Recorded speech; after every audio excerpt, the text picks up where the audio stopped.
Ireland, 1919. The echoes of the Easter Rising still linger, but the struggle has entered a new phase. Across towns and countryside, the Irish Republican Army begins a guerrilla campaign against British rule. Small flying columns strike quickly, then vanish into the hills. Barracks are attacked, patrols ambushed, railways sabotaged.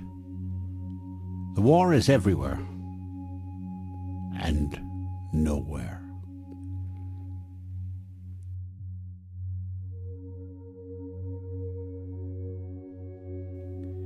The IRA, numbering perhaps 15,000 volunteers, faced a British force of more than 40,000 soldiers, police, and auxiliaries.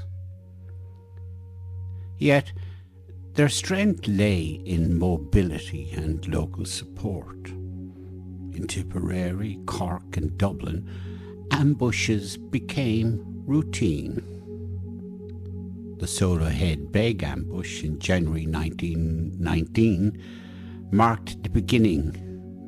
2 policemen killed, the first shots of a war that would last 2.5 years. Villages became strongholds. Safe houses hid weapons, and ordinary people risked everything to shelter fighters. For the British, this was not a conventional war. It was shadows, whispers, and sudden violence.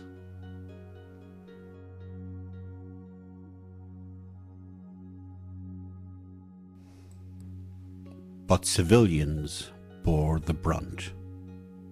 The British response was brutal. To reinforce the Royal Irish Constabulary, thousands of recruits from Britain were sent, nicknamed the Black and Tans for their mismatched uniforms. Alongside them came the Auxiliary Division, hardened veterans of the Great War. Their reputation was one of terror. Towns were burned in reprisals. Cork in December 1920 was set ablaze after an ambush killed auxiliaries. Shops, homes, and livelihoods vanished in smoke. Families fled into the night, clutching what little they could carry. For civilians, there was no safety. A knock at the door could mean arrest, beating, or worse.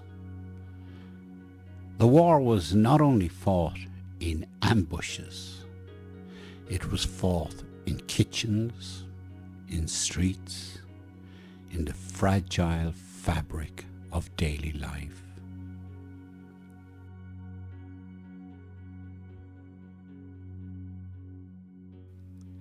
November 21st, 1920, Dublin.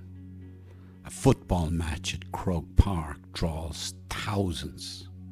Families, children, ordinary people gather for a Sunday of sport. That morning, Michael Collins's intelligence network struck first, assassinating British agents across the city. In retaliation, British forces opened fire on the crowd at Croke Park. 14 civilians were killed, men, women, and children. Dozens more were wounded. The massacre shocked the nation. It revealed the vulnerability of civilians caught between the guerrilla war and imperial reprisal. The war was no longer distant. It it was in the heart of community life, in the places people sought joy and escape.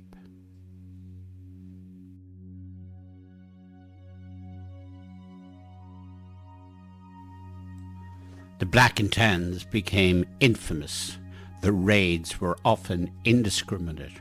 Homes searched, villages punished, civilians beaten.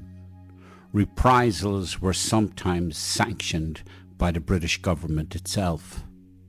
Fear spread like wildfire.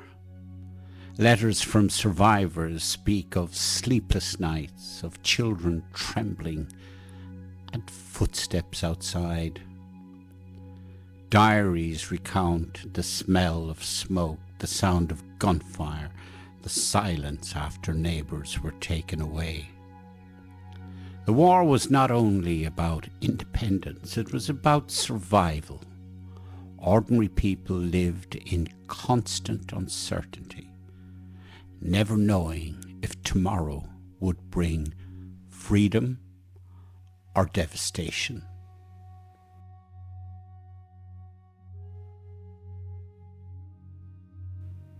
One mother wrote, "We huddled in the dark, praying they would pass us by. My youngest clung to me, asking if the soldiers would burn our house. I had no answer." Another survivor recalled, "The night Cork burned, the sky glowed red.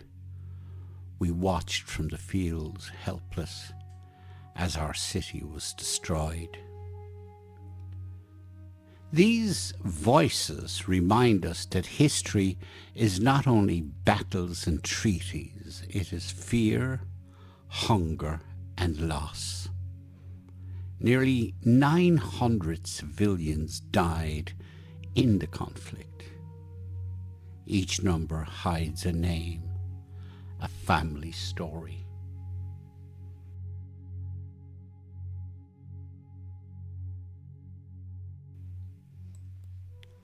By mid-1921, the war had reached stalemate. The IRA continued its campaign, but exhaustion spread. Civilians longed for peace. The British government, facing international criticism, sought negotiation. In July 1921, a truce was declared. By December, the Anglo-Irish Treaty was signed. 26 counties became the Irish Free State, while 6 remained under British rule. Independence had been won, but at a terrible cost, and the treaty itself would spark a new conflict, the Irish Civil War.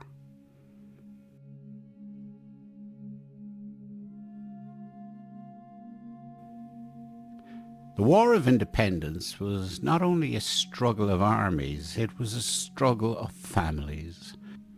Survivors' words carry the weight of that time. We lived in fear, but we lived in hope. Hope that our children might see a free Ireland. These testimonies remind us that freedom is never abstract. It is paid for in lives, in homes, in the quiet courage of ordinary people.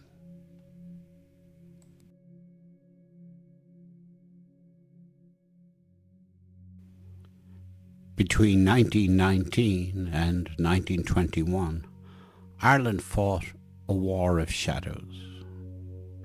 Guerrilla fighters struck from the hedgerows. British forces retaliated with fire and terror, and civilians endured the storm. The War of Independence ended with a treaty. but its legacy was written in sacrifice. It asks us still, what price does freedom demand?